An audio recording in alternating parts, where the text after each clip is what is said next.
निकालो note. Scope importance पढ़ा रही हूँ, पहले स्कोप देख लो। गर्ल्स बातें बंद करो अब।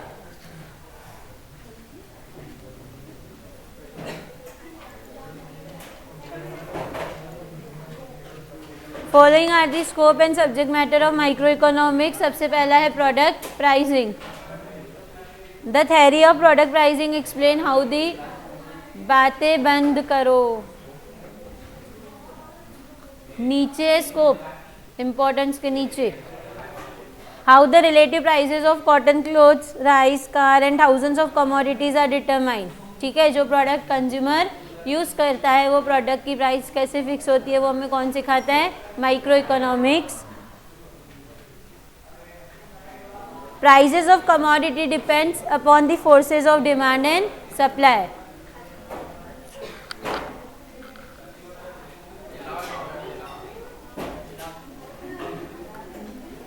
जाओ चिल्ला के, मेरी आवाज़ नहीं जाएगी ना वहाँ तक। बोलो ना मैम, चिल्ला रहे। बोलो आना मत, नीचे ही बैठो।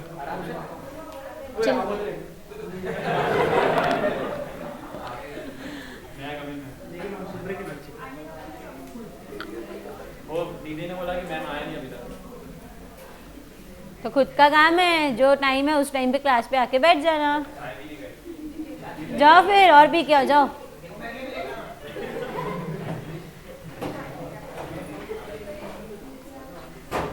जाओ ना, चाय पी के आओ, समोसा खा के आओ, जाओ। आराम से आना फिर।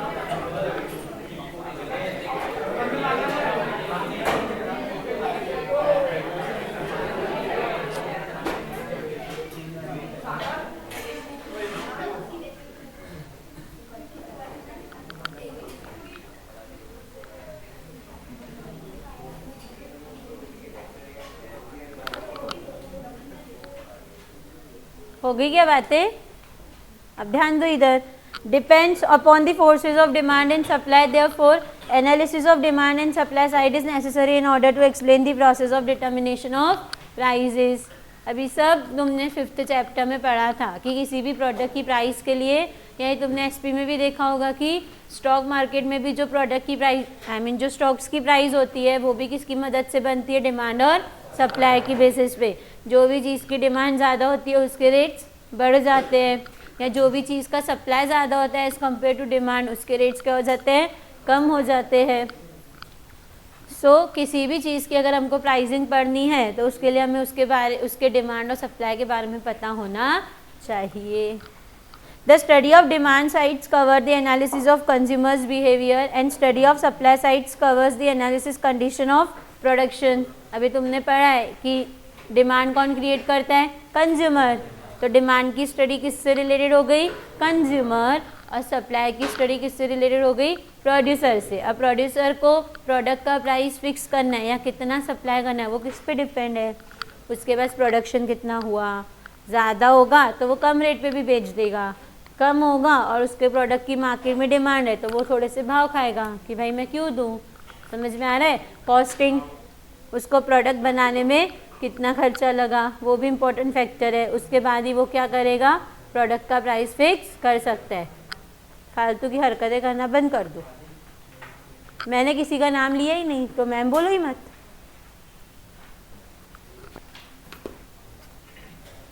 And study of supply sides covers the analysis of condition of production cost and behavior of firm and industries. So theory of product pricing, product prevailing is subdivided into theory of demand and theory of production and cost. तो जो किसी भी product की pricing है वो again दो theories में divide है। थेरी ऑफ डिमांड यानी ही तुम्हारा लॉ ऑफ डिमांड, और theory of production and cost में आता है तुम्हारा law of supply. Second one is factor pricing. Theory of factor pricing, that is theory of distribution, explains how wages, that is price for the labor, rent for the land, interest for the capital, profit for the entrepreneur are determined. ये भी तुमको मैंने सिखाया कि rent, wages वगैरह कैसे fix होते हैं। Next theory of welfare. theory of welfare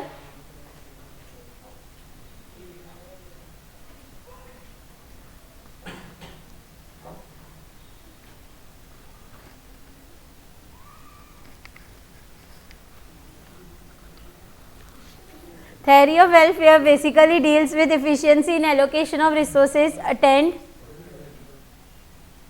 correction करो वहाँ पे. Theory of welfare basically deals with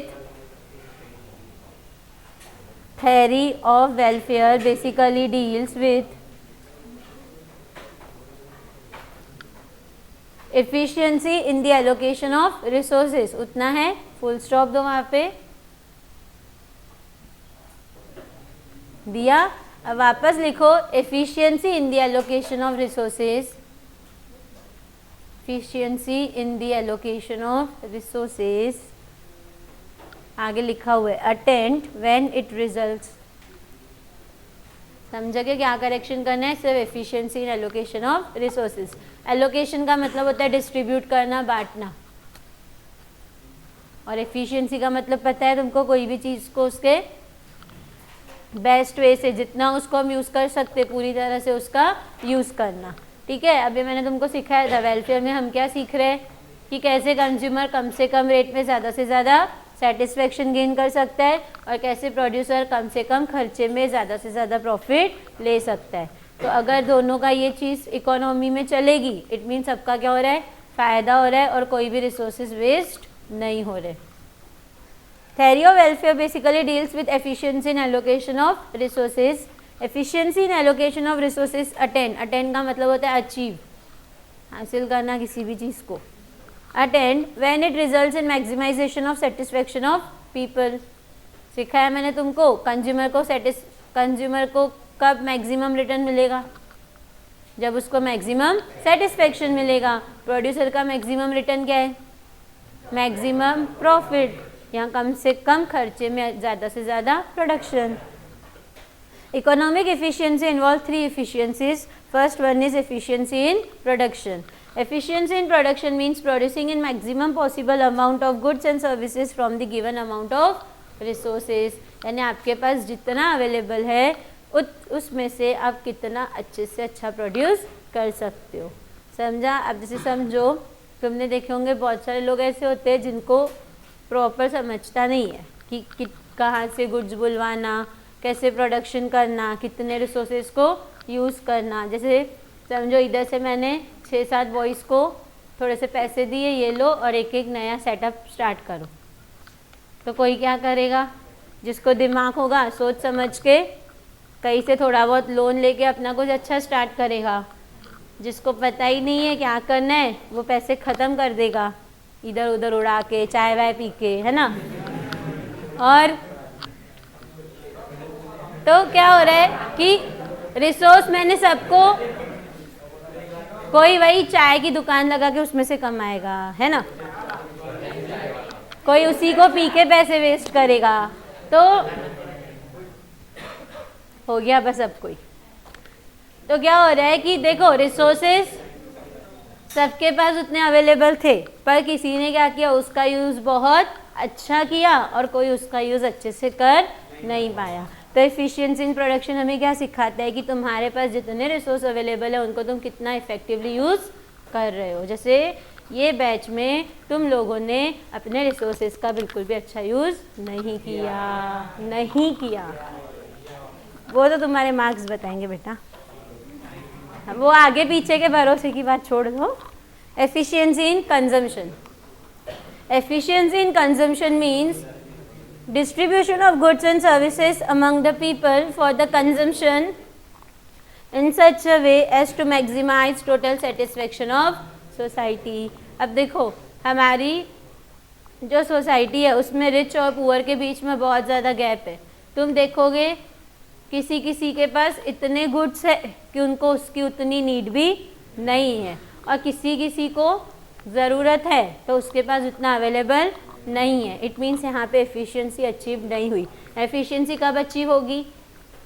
जब जिसको जितना चाहिए उतना मिल पाए, यानी हर कंज्यूमर फुल्ली सेटिस्फाइड जब होगा तब एफिशिएंसी इन कंजम्पशन हम बोलेंगे कि अचीव हुई। Next efficiency in direction of, हाँ नहीं तो मेरे को इम्पोर्टेंस पढ़ानी है तो अब लिखवाना है क्या तुमको? अच्छा तो मैम ये शट डाउन कर देंगे हम? हाँ ठीक है। ये शट डाउन कर देना बस, बाकी मैं खुद ही आके चेक कर लूँगा, ठीक है? Efficiency in direction of production. Efficiency in direction of production means production of those goods which are most desired by the people. वही goods and services बनाओ जिसकी सोसाइटी में नीड है, क्योंकि जो बनाएगा उसका भी नुकसान नहीं होगा और जिसको जो चाहिए उसको वो मिल भी जाएगा। क्लियर है? अब आ जाओ इम्पोर्टेंस पे, इम्पोर्टेंस ऑफ माइक्रो इकोनॉमिक्स।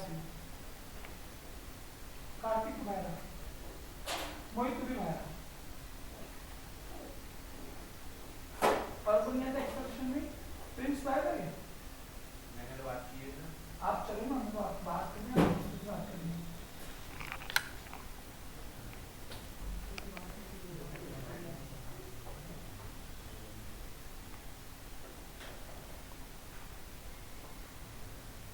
कब आए थे?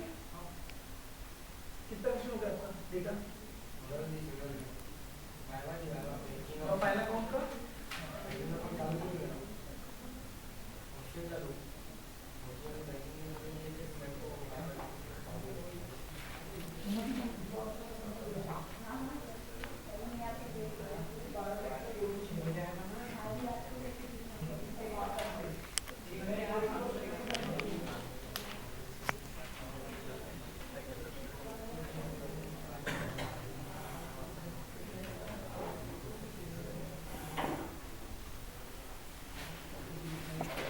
ध्यान दो इम्पोर्टेंस। सबसे पहला इम्पोर्टेंस है to understand the working of free market economy.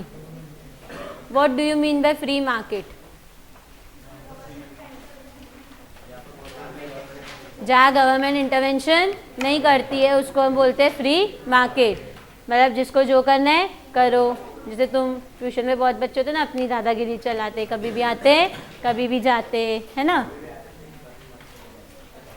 हमारा इंटरवेंशन रहता है पर फिर भी उनको कोई असर नहीं पड़ता। उनको ऐसा लगता है फ्री ट्यूशन है ये, कभी भी आओ कभी भी जाओ।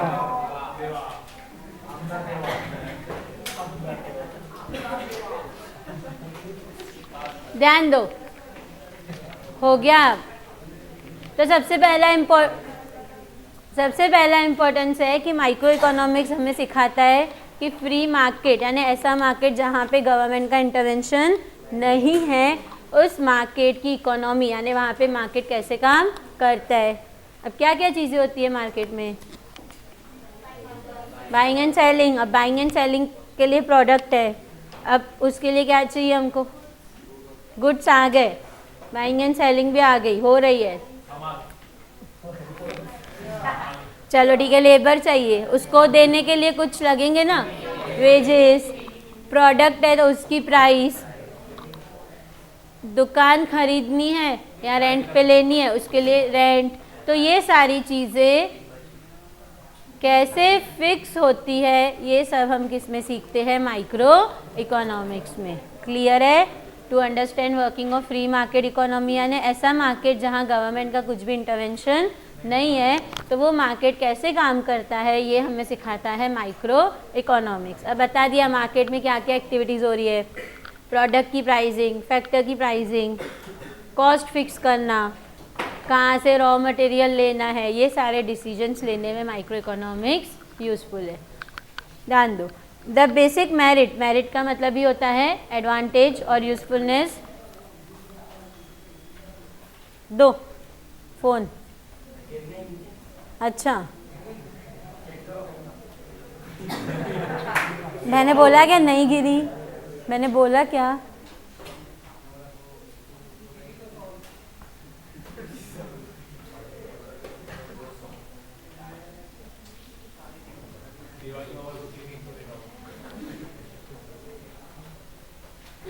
यार अब आए क्यों? मेरी क्लास में बैठो ही मत आप। आपको बोल रही हूँ बेटा, वो पूरे साल भर था मेरी क्लास में, उसको बोलो ही मत कुछ।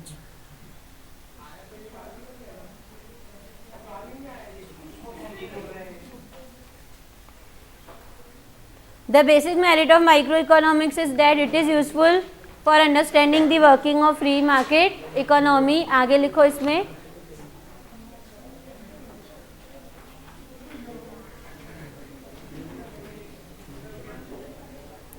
There is no intervention by government. There is no intervention by government.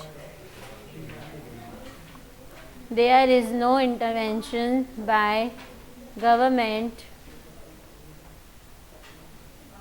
or any other agency or any other agency.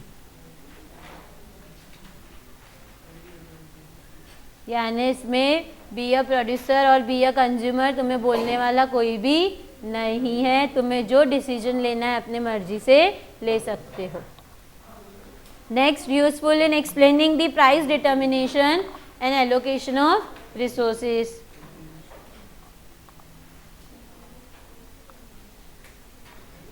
बोलो देव, क्या होता है प्राइस डिटर्मिनेशन?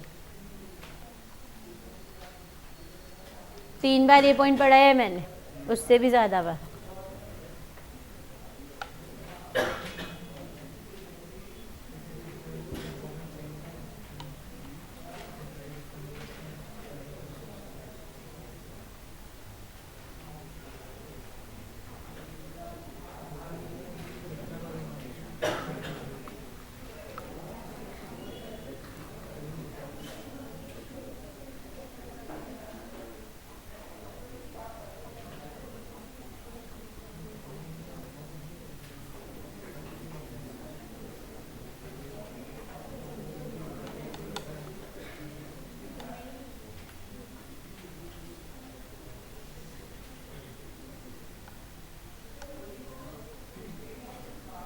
बोलो शशांक, क्या होता है प्राइस डिटर्मिनेशन?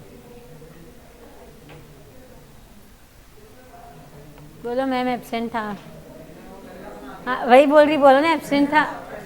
नहीं आप बोलो एब्सेंट था. हाँ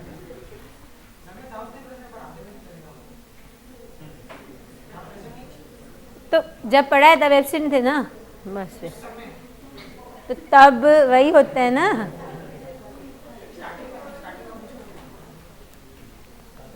वो भी नहीं आएगा पूछूंगी तो.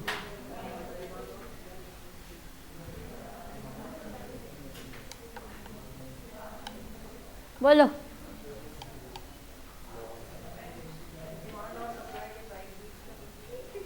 डिमांड और डिमांड का प्राइस और सप्लाई का प्राइस. मुझे बताओ डिमांड का प्राइस कहाँ फिक्स होता है?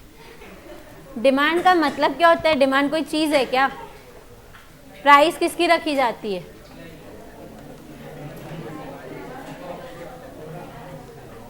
प्राइस किसकी रखी जाती है? इसको बोलते हैं common sense, which is most uncommon. बातें करने में कितने होशियार हो. अरे बेटा ये बेसिक चीज है कि किसकी प्राइस फिक्स होती है, तो डिमांड की प्राइस फिक्स होती है. वाह.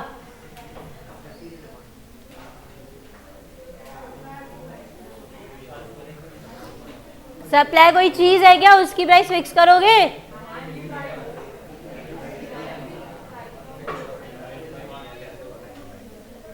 बेटा थोड़ा अपना ये चलाओ ना, है ना, दिया है ना भगवान ने. तो पहले बोल रहे हो डिमांड की प्राइस, फिर बोल रहे हो सप्लाई की प्राइस.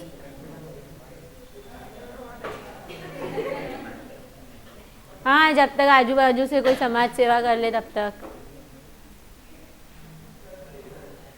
थोड़ा तो अपना दिमाग चलाओ. हंस रहे हो ऊपर से, देख लो अपनी कैपेबिलिटी कितनी है. तो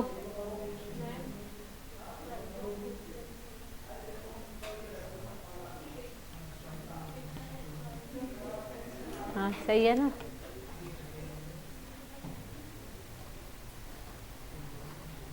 आते हो बातें करके चले जाते हो, अक्ल तो हमें है नहीं थोड़ी सी भी.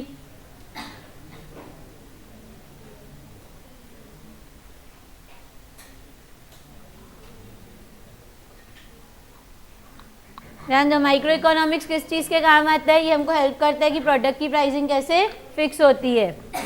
Microeconomics helps in explaining the price determination of goods and services as well as factors of production. आगे का स्टेटमेंट कट कर दो, आगे की जो लाइन है कट कर दो.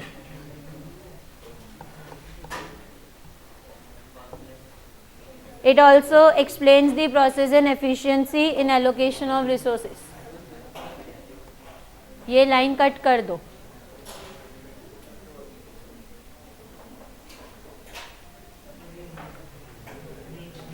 समझा? और जो सेकेंड हेड पॉइंट है ना, useful in explaining price determination and allocation of resources, तो एंड एलोकेशन ऑफ रिसोर्स भी कट कर दो, सिर्फ प्राइस डिटर्मिनेशन तक पॉइंट रखो. सिर्फ हेड पॉइंट इतना रहेगा, useful in price determination. Third one is useful for businessman in decision making. क्या क्या डिसीजन लेने पड़ते हैं बिजनेसमैन को? प्राइस. और प्राइस किसके बेसिस पे फिक्स होगी? डिमांड सप्लाई तो ठीक है, बेसिक फैक्टर कौन सा है? कॉस्ट. आपको जितना खर्चा लगा उससे कम में प्राइस सेट करोगे क्या? उसके अलावा और कौन कौन से डिसीजंस होते हैं?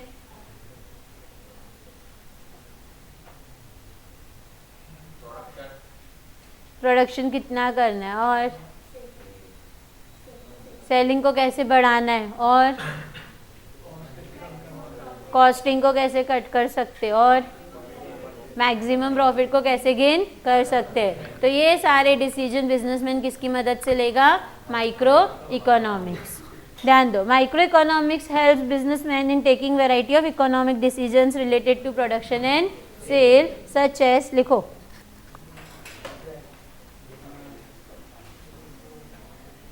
such as determination of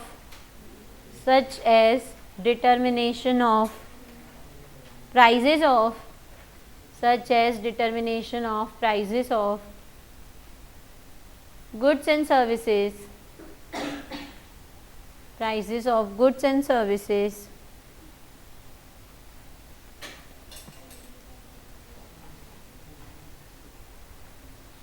comma cost of production, comma maximization of output, यानी कैसे प्रोडक्शन को बढ़ा सकते हैं, comma etc. maximization of output, comma etc.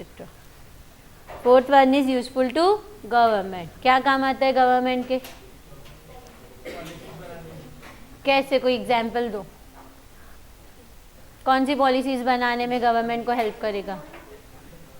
जैसे कि तो कैसे वो माइक्रो की हेल्प लेगी गवर्नमेंट?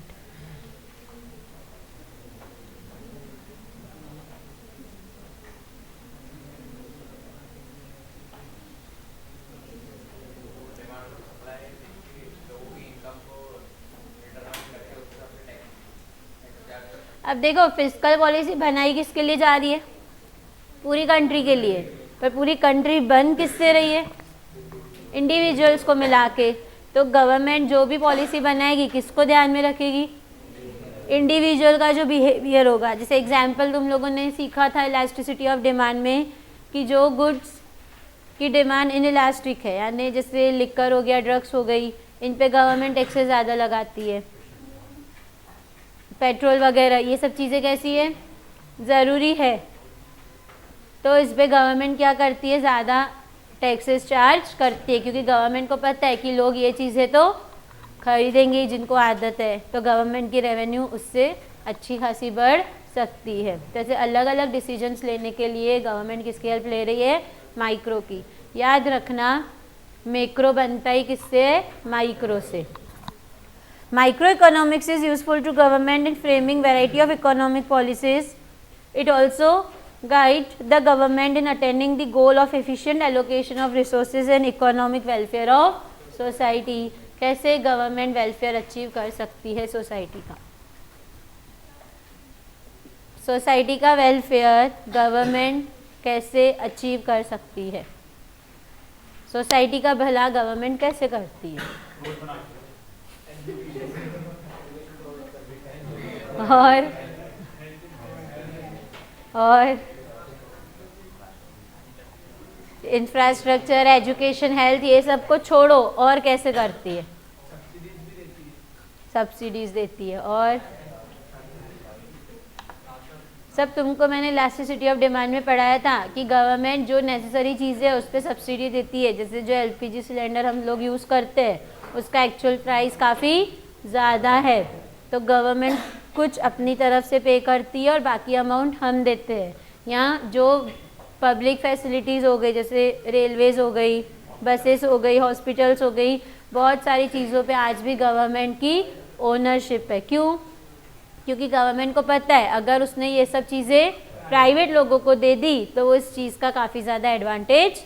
अब देखो तुम, जो प्राइवेट बसेस रहती है लग्जरीज वगैरह, दिवाली वगैरह के टाइम वो फेयर बहुत बढ़ा देते हैं, लेकिन कभी ट्रेन का फेयर बढ़ा के दिवाली के टाइम? दिवाली के टाइम टिकट का रेट बढ़ जाता फिर कम हो जाता क्या? टिकट का एक बार फेयर बढ़ेगा तो हमेशा ही बढ़ा हुआ रहेगा ना, ऐसा है क्या फ्लक्चुएट होगा? वहीं तुम लग्जरी वगैरह के रेट्स देखो, वो क्या होते रहते हैं? फ्लक्चुएट होते हैं। वो तत्काल एक्सेप्शनल हो गई ना, नॉर्मल टिकट लोगे तो देना पड़ेगा क्या ज़्यादा? फिर क्लियर है? तो दूसरा, जिनकी इनकम कम होती है उन पे टैक्स नहीं चार्ज किया जाता है, जिनकी इनकम ज़्यादा है उनसे गवर्नमेंट टैक्स लेती है। इससे क्या होता है? सोसाइटी में वो इक्वालिटी लाने की कोशिश करती है। Next one is helpful in international trade. कैसे? इंटरनेशनल ट्रेड में माइक्रो इकोनॉमिक्स क्या हेल्प करते हैं?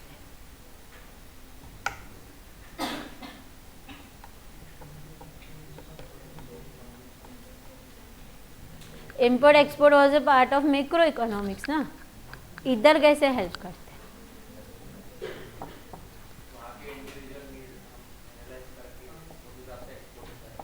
और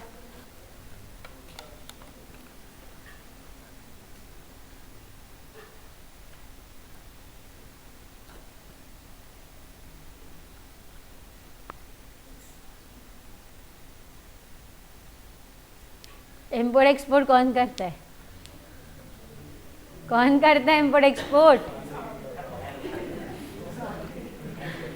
अरे पूरी कंट्री एक साथ करती क्या? इंडिविजुअल अपना अपना इम्पोर्ट एक्सपोर्ट करते ना, तो उनको अगर कुछ समझो डिसीजन लेना है कि ये टाइम एक्सपोर्ट ज़्यादा करना है या इम्पोर्ट ज़्यादा करना है, तो वो सब डिसीजन लेने में कौन हेल्प करता है? Micro economics. जैसे कि एग्जांपल देती हूँ, समझो कि रुपये के कंपेयर में डॉलर का रेट बहुत ज़्यादा बढ़ गया, ठीक है? अब समझो कोई है जो इम्पोर्ट ज़्यादा गुड्स करता है अमेरिका से, तो उस पर क्या इम्पैक्ट गिरेगा?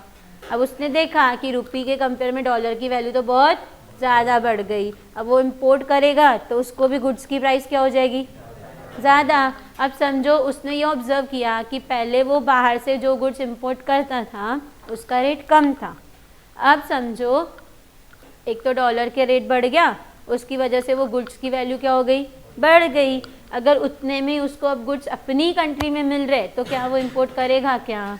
तो ये डिसीजन उसको लेना है कि बाहर से बुलवाने हैं कि अपनी कंट्री में करने हैं। या दूसरा, समझो जब अपन बाहर एक्सपोर्ट करते हैं गुड्स, ठीक है, तो जिस कंट्री में तुम एक्सपोर्ट कर रहे हो, जैसे समझो इंडिया ने गुड्स एक्सपोर्ट किए श्रीलंका को, तो श्रीलंका की गवर्नमेंट क्या चार्ज करती है? इम्पोर्ट ड्यूटी, क्योंकि श्रीलंका में गुड्स क्या हुए? अंदर आए ना उसकी कंट्री में। अब बहुत बार क्या होता है, जिस कंट्री में तुम गुड्स एक्सपोर्ट कर रहे हो वो कंट्री ना इम्पोर्ट ड्यूटी बहुत ज़्यादा बढ़ा देती है। जैसे समझो श्रीलंका में गुड्स जा रहे हैं, ठीक है, पहले श्रीलंका की गवर्नमेंट उस पर 10% का टैक्स चार्ज करती थी, अब उसकी गवर्नमेंट ने समझो उसी प्रोडक्ट पे 50% का टैक्स चार्ज कर दिया, तो जिसने श्रीलंका में वो गुड्स बुलवाए उसको तो गुड्स महंगे पड़ेंगे ना, अभी उसको महंगे पड़ेंगे तो वो बेचेगा भी, तो वो आपसे हो सकता है नहीं ले। उस सिचुएशन में आपको क्या करना है? आपका तो काम ही एक्सपोर्ट का है, तो आपके बिजनेस पे तो इम्पेक्ट पड़ेगा ना, क्योंकि अब वो कंट्री आपसे गुड्स ले ही नहीं रही है, तो उसके लिए सॉल्यूशन ढूंढना, ये सब की हेल्प इंडिविजुअल लेवल पे तुम्हारी कौन करता है? Micro economics. समझ में आया? क्लियर है? The main areas of international trade which require the help of microeconomics are balance of payment cut कर दो।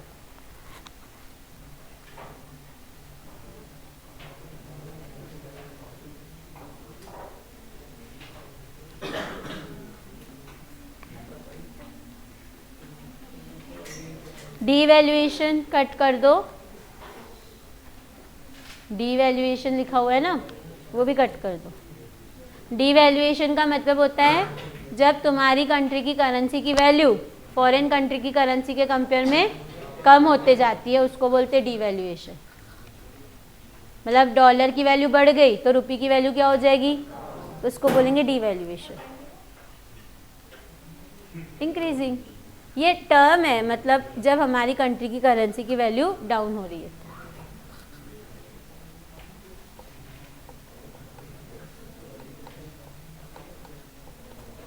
कट किया बैलेंस ऑफ पेमेंट और डीवैल्यूएशन। नेक्स्ट है गेन्स फ्रॉम इंटरनेशनल ट्रेड, यानी तुम कैसे इंटरनेशनल ट्रेड से ज़्यादा प्रॉफिट अर्न कर सकते हो, कॉमा दो और आगे लिखो।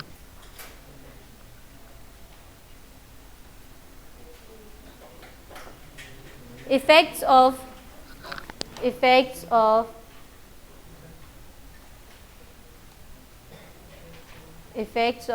टैरिफ्स और तारिफ्स, बहुत लोग उसको बोलते हैं, इसका मतलब ही होता है taxes. Effect of tariffs, TARRIFS on a particular commodity, इसका मतलब ही टैक्स होते हैं ऑन अ पर्टिकुलर कमोडिटी। जो मैंने अभी तुमको एग्जांपल दिया श्रीलंका का कि उनकी गवर्नमेंट ने टैक्स बढ़ा दी तो उसके कारण क्या हुआ, तुम्हारे बिजनेस में इधर इम्पेक्ट हुआ। ठीक है, तो टैक्सेस के कारण भी इंपोर्ट एक्सपोर्ट वालों को काफ़ी ज़्यादा इम्पेक्ट होता है। क्लियर है। Next useful for welfare economics, ये भी तुमको ऊपर पढ़ाया। वेलफेयर इकोनॉमिक्स यानी एफिशिएंसी कैसे अचीव होगी, अब कैसे होगी ये भी सिखाया। प्रोड्यूसर की एफिशिएंसी कब अचीव होगी, जब कम से कम रेट में वो अच्छा प्रोडक्शन करेगा। और कंज्यूमर की एफिशिएंसी कब मिलेगी, कम से कम रेट में उसको ज़्यादा से ज़्यादा सेटिस्फेक्शन। तीसरा वेलफेयर तुमको गवर्नमेंट का बताया कि जिनकी इनकम कम है उनसे टैक्स मत लो, जिनकी इनकम ज़्यादा है उनसे टैक्स लो। Micro economics examines the condition of economic welfare, it helps in suggesting ways and means of eliminating wastage. Eliminating wastage का मतलब होता है वेस्टेज कम करना या अवॉइड करना, in order to bring maximum social welfare. Wastage कम होगा यानी कहीं ना कहीं उसका रिलेशन किससे, वेलफेयर से, क्योंकि तुम अगर रिसोर्स अभी सोच समझ के यूज़ करोगे तो फ्यूचर जनरेशन के लिए तुम वो रख सकते हो। क्लियर है, ये था तुम्हारा पूरा माइक्रो इकोनॉमिक्स। अब आ जाओ मैक्रो पे। ये आज तुम्हारा लास्ट सेशन है, एक क्वेरी सेशन रखूंगी, जो भी क्वेरीज होगी, और एक क्वेश्चन पढ़ा लूंगी प्राइस डिटर्मिनेशन। नहीं,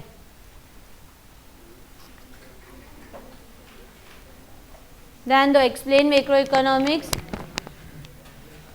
the word macro is derive from the Greek word macros which means, which आ गया वहाँ पे विच करो, विच मीन्स लार्ज और aggregates. Macroeconomics therefore is the study of aggregates covering the entire economy. Entire यानी क्या, पूरी whole economy। मैंने जाने को बोला ही नहीं आपको, किस खुशी में, रुको चुपचाप। नहीं तो पहले करो फिर जाओ।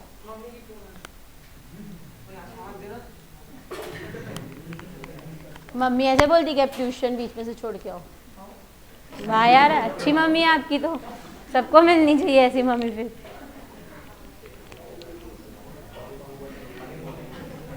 पहले ही बोला जाओ आपको, तो मैंने हाँ तो वही पहले ही बोला जाओ।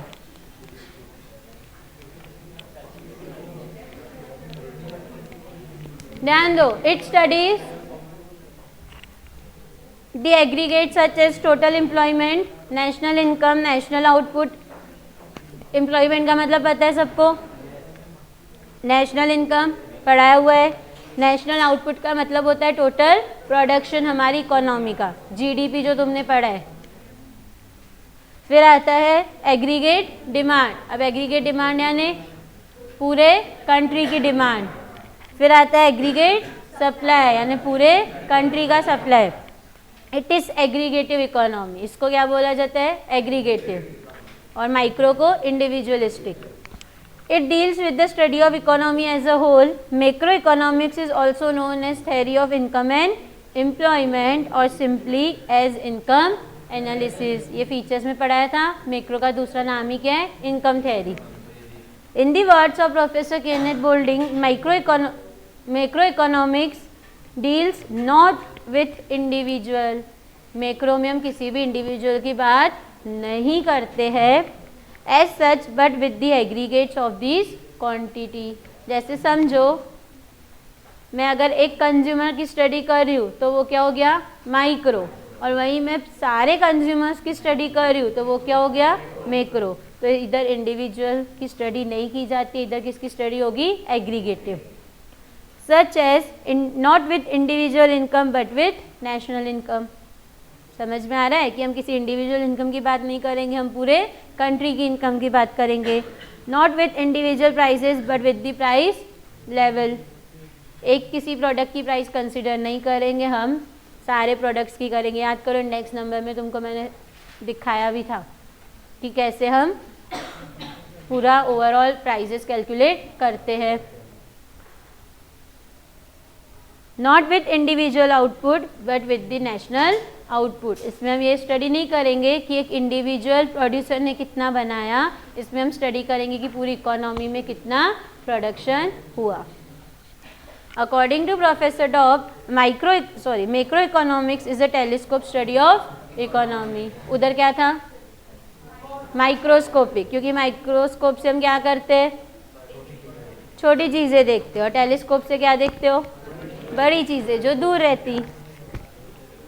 इधर लिख लो वो वाला point. It is a study of economy, it is a study of economics by it is a study of economics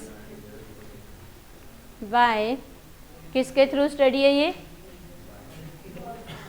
bye bird's eye view.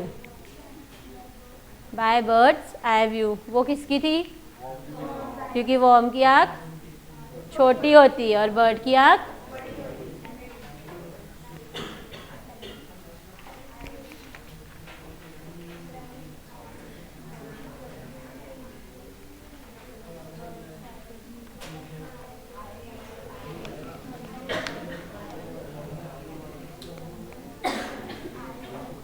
ध्यान दो। फीचर सबसे पहला है study of aggregates. Macro economics deals with the study of nation's economy as a whole. It is the study of, बातें बंद करो girls, it is a study of very large economy wide aggregate such as aggregate demand, aggregate supply, national income, national output. इसमें हम किसकी study कर रहे हैं? पूरी इकोनॉमी की। Second one is lumping method. Macroeconomic uses lumping method to deal with macro variables. Macro variables यानी जैसे इंडिविजुअल डिमांड है तो वो हो गई माइक्रो वेरिएबल, और एग्रीगेट डिमांड क्या हो गई? Macro variable. Such as aggregate demand, aggregate supply, total investment etcetera. It divides the entire economy into big lumps और big sectors for aggregative study. मैंने आपको बताया था इसमें हम क्या करते हैं? इकोनॉमी को बड़े बड़े पार्ट्स में डिवाइड करते हैं। Policy oriented. Macroeconomics is a policy oriented science. It helps in formulating suitable economic policies to promote economic growth, to generate employment करो, to generate employment, to pull the economy out of depression, etc. यानी क्या? अगर समझो मेरी economy में unemployment है तो हम एम्प्लॉयमेंट कैसे ला सकते हैं? अगर हमारी इकोनॉमी में मंदी चल रही है तो हम इकोनॉमी को वो सिचुएशन से बाहर कैसे निकाल सकते हैं? इन सब के लिए हमको हेल्प कौन करता है? Macro economics. Next, income analysis. Macro economics is also known as the theory of income and employment और income analysis. It explains the determination of level of national income and employment and what causes fluctuation in them. Further, it explains the growth of national income over a long period of time, कि हम हमारी country की growth और income को कैसे बढ़ा सकते हैं. लिखो नेक्स्ट फीचर, नहीं है इसमें.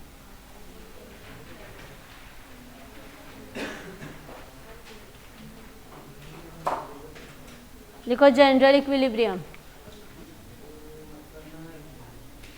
General equilibrium. उधर क्या था? उधर क्या था माइक्रो में? Partial equilibrium. इधर क्या है? General equilibrium. मतलब क्या है जनरल इक्विलिब्रियम का? सबको साथ में लेके चलेंगे.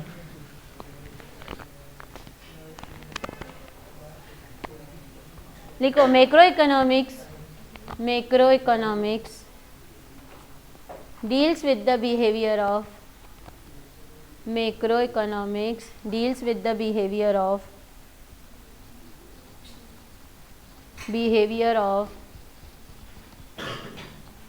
large aggregates. Deals with the behavior of large aggregates such as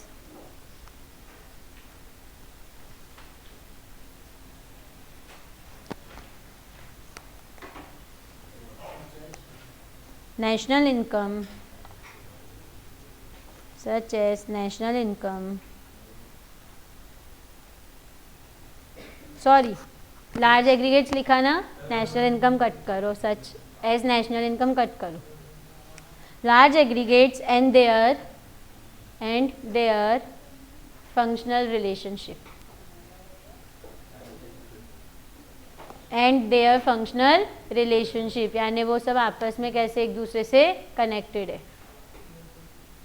लिखा and their functional relationship, full stop. Next लिखो इंटरडिपेंडेंस. नेक्स्ट फीचर है इंटरडिपेंडेंस. क्या बताया था इसमें?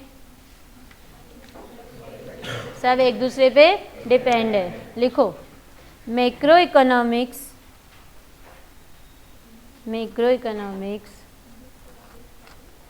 takes into account macroeconomics takes into account interdependence. Takes into account interdependence between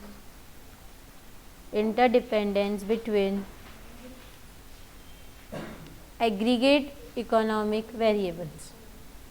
Between aggregate economic variables such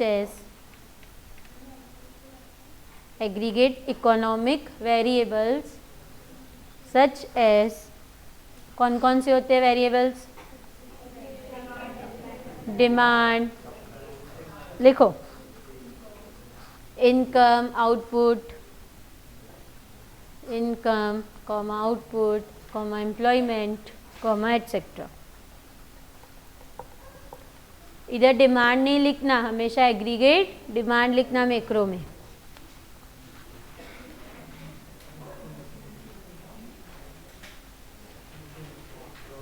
next growth models. Next feature है growth models.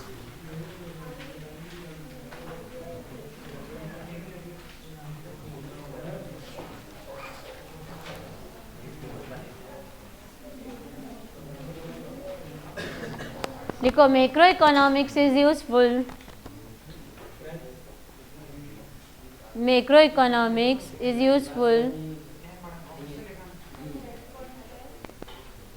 Growth models.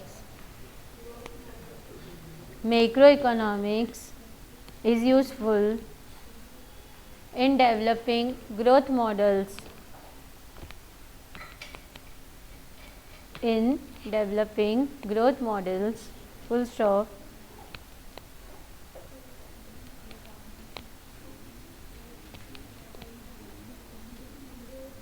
Growth models, full stop. These models are used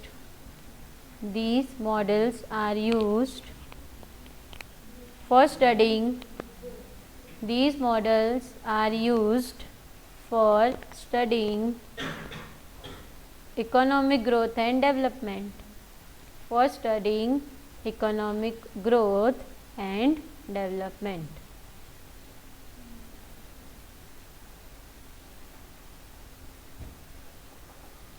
एक मैंने growth model पढ़ाया था तुमको, सिखाया था उस दिन एक ग्रोथ मॉडल, महालनोबिस है ना. फॉर एग्जाम्पल सिखाया नहीं था कैपिटल गुड्स और कंज्यूमर गुड्स का, किसने बनाया था? For example Mahalanobis growth model.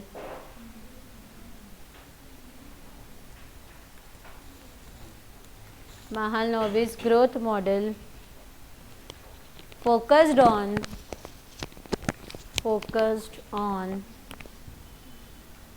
heavy industries और इसकी जगह तुम कैपिटल गुड्स भी लिख सकते हो, heavy industries.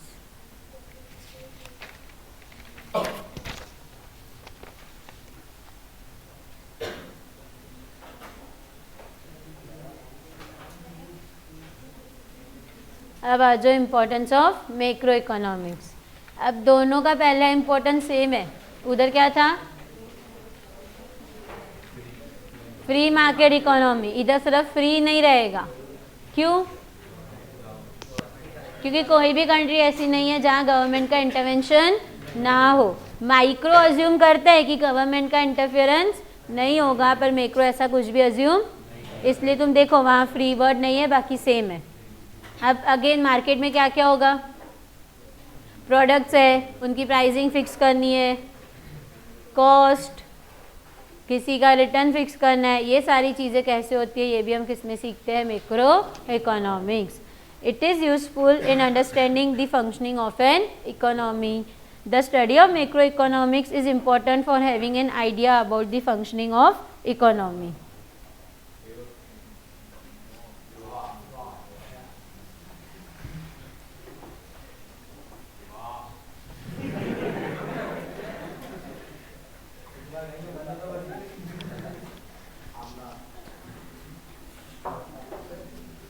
एज नहीं है बेटा फिलहाल वो बनने की.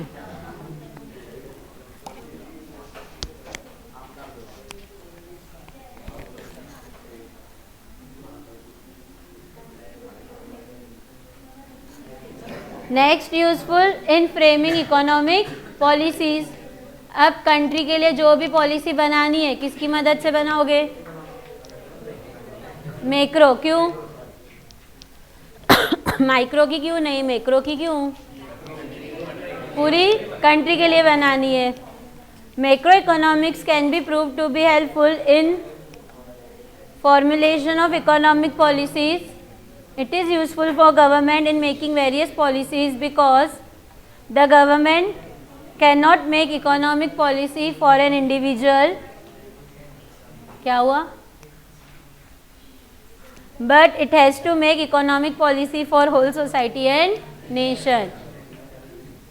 किसी भी country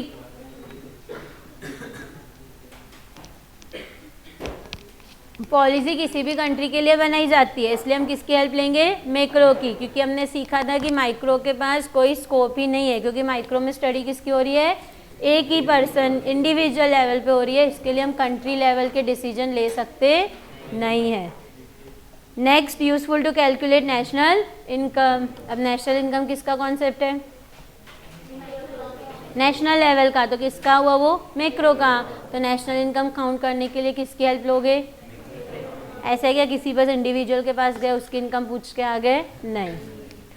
to compute national income and analysis the problem relating to national income we have to take the help of macro economics. ये कट कर दो फोर्थ वाला पॉइंट.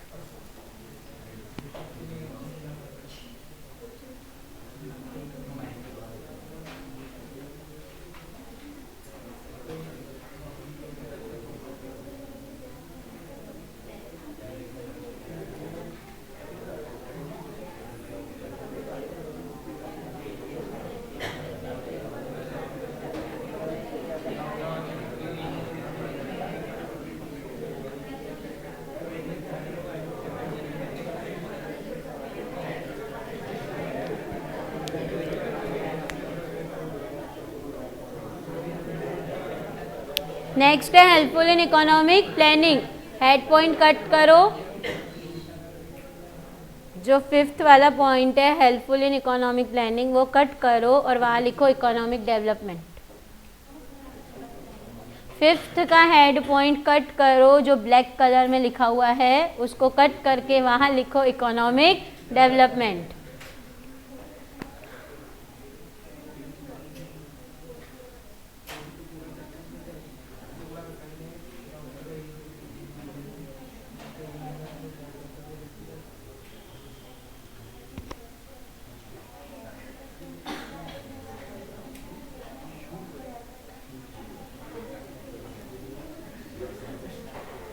लिखा? अब ध्यान दो, अंडर डेवलप्ड कंट्रीज, बातें बंद करो please.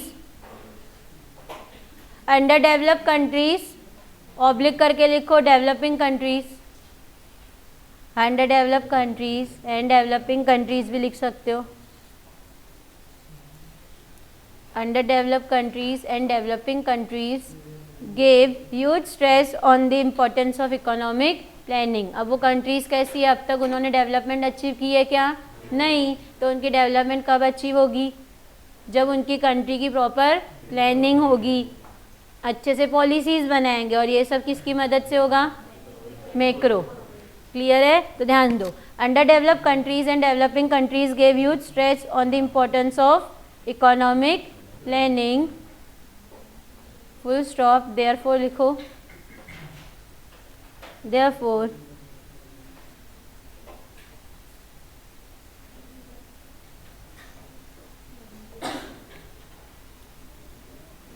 macroeconomic analysis makes it possible to formulate and cut करो to formulate proper policies and techniques related to economic planning। क्योंकि पूरी कंट्री के लिए हमको क्या करनी है? प्लानिंग करनी है, इसलिए हमको हेल्प भी किसकी लेनी पड़ेगी? मैक्रो इकोनॉमिक्स की। अब नेक्स्ट पॉइंट है study of trade cycles. Again head point cut कर दो और वहाँ पे लिखो इकोनॉमिक फ्लक्चुएशंस। इकोनॉमिक फ्लक्चुएशंस क्या होती है? Economic fluctuations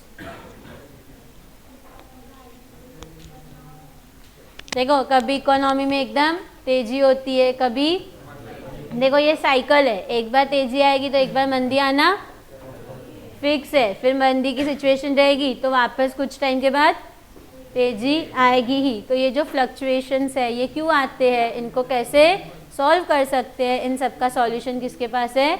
macro economics.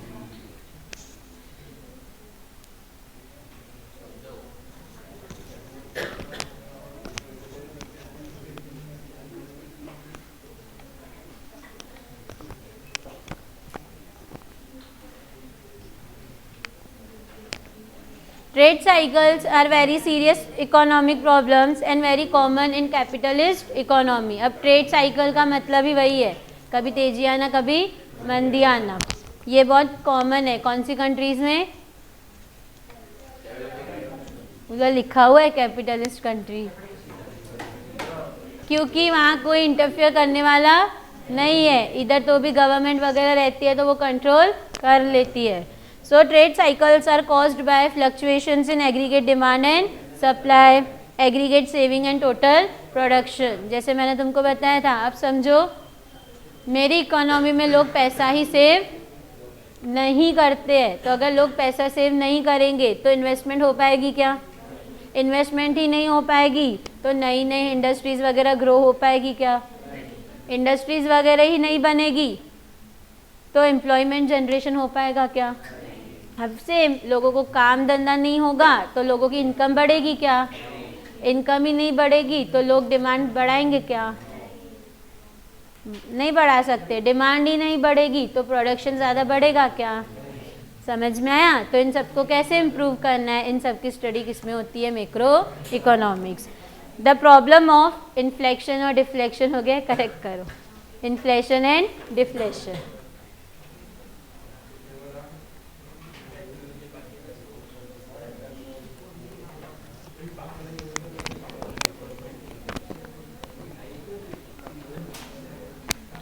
The problem of inflation and deflation can be solve by taking help of macro economics. Last one is scope. ये मैंने उस दिन पढ़ाया था. पढ़ू नहीं क्या फिर बोलोगे मैम ने पढ़ाया नहीं. Theory of income and employment. Macroeconomic analysis explains how the level of national income and employment is determined. सीखा था तुमने नेशनल इनकम चैप्टर में.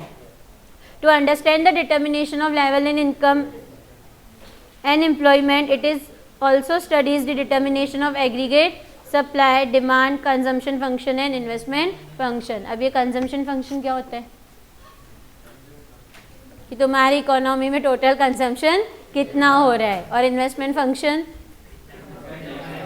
क्योंकि देखो कंजम्पशन ज़्यादा होगा तो डिमांड बढ़ेगी, इन्वेस्टमेंट ज़्यादा होगी तो इनडायरेक्टली क्या होगी, ग्रोथ होगी. तो अगर तुमको इनकम और एम्प्लॉयमेंट का पॉइंट पढ़ना है इसके लिए इम्पोर्टेंट है कंजम्पशन और investment. Macro economics also examine inter relation between income and employment. मैंने उस दिन ही बताया था तुमको, इनकम बढ़ेगी तो कहीं ना कहीं एम्प्लॉयमेंट भी बढ़ेगा क्योंकि इनकम बढ़ने से डिमांड बढ़ती है. Causes for fluctuations in income and employment. अगर हमारी कंट्री में नहीं बढ़ रही है तो क्यों नहीं बढ़ रही है, रीज़न ढूंढो, उसको सॉल्व करो. ये सब किसकी मदद से होगा, macro. And suggest policies to solve the problems related to these variables. Study of public finance पढ़ा था lesson chapter number 8. International trade 10th chapter. Monetary policy and fiscal policy are also subject matter of macroeconomics.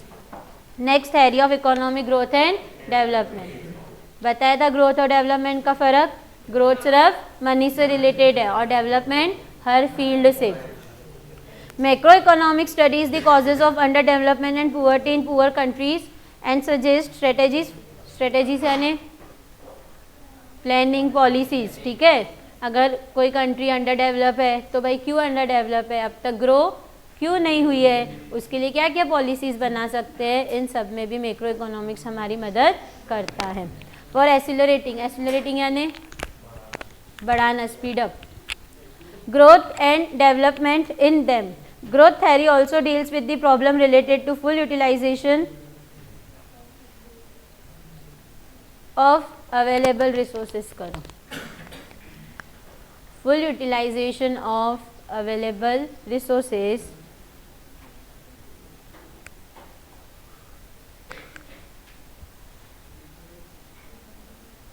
full utilization of available resources for increasing, for लिख लो increasing है, for increasing productive capacity in developed country. अब जो develop country है उसके पास तो already development हो चुकी है ना, तो उसको क्या करना है, अभी जो रिसोर्सेज अवेलेबल है उनको अच्छे से, नहीं तो बहुत लोग रहते हैं ना, जैसे हम ही देख लो, अच्छे मार्क्स आ गए तो ओवर कॉन्फिडेंस में चले जाते. तो अगर कंट्री डेवलप है तो उसको भी लगेगा अब क्यों मेहनत करूँ, तो ऐसा करना नहीं है. It also explains how the higher rate of growth with stability can be achieve in this countries. Growth with stability यानी तो क्यों इम्पोर्टेंट है स्टेबल ग्रोथ.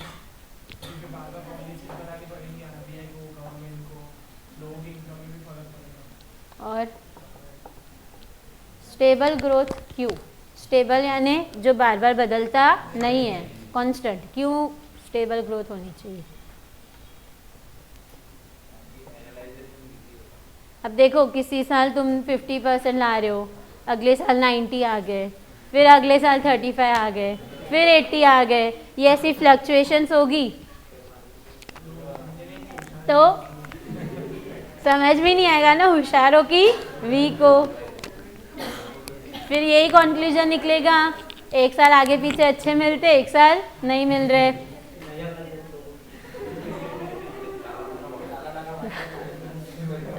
तो वैसे ही किसी भी कंट्री की ग्रोथ होना अच्छी है, पर ऐसा नहीं हो कि किसी साल बहुत ग्रोथ हो गई और किसी साल एकदम यहाँ हुई नहीं. ऐसा होना नहीं चाहिए क्योंकि जो पॉलिसीज़ वगैरह है उसमें पूरा क्या आ जाता है, डिस्टर्बेंस हो जाता है. समझ में आया. इसलिए ग्रोथ कभी भी कैसे होनी चाहिए, स्टेबिलिटी के साथ.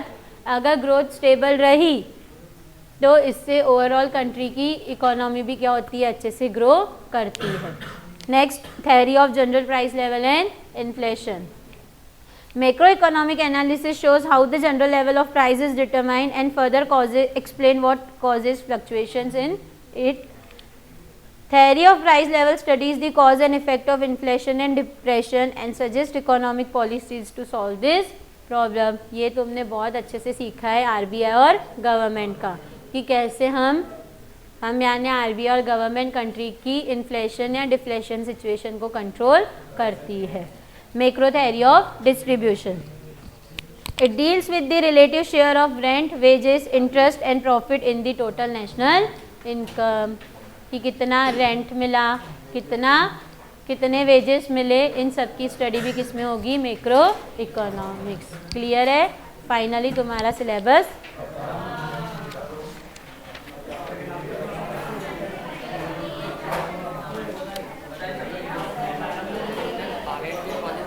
जी बेटा। फॉरेन ट्रेड पॉलिसी यानी जो आप दूसरे देश के साथ बिजनेस कर रहे हो ना, उसके लिए कैसे रूल्स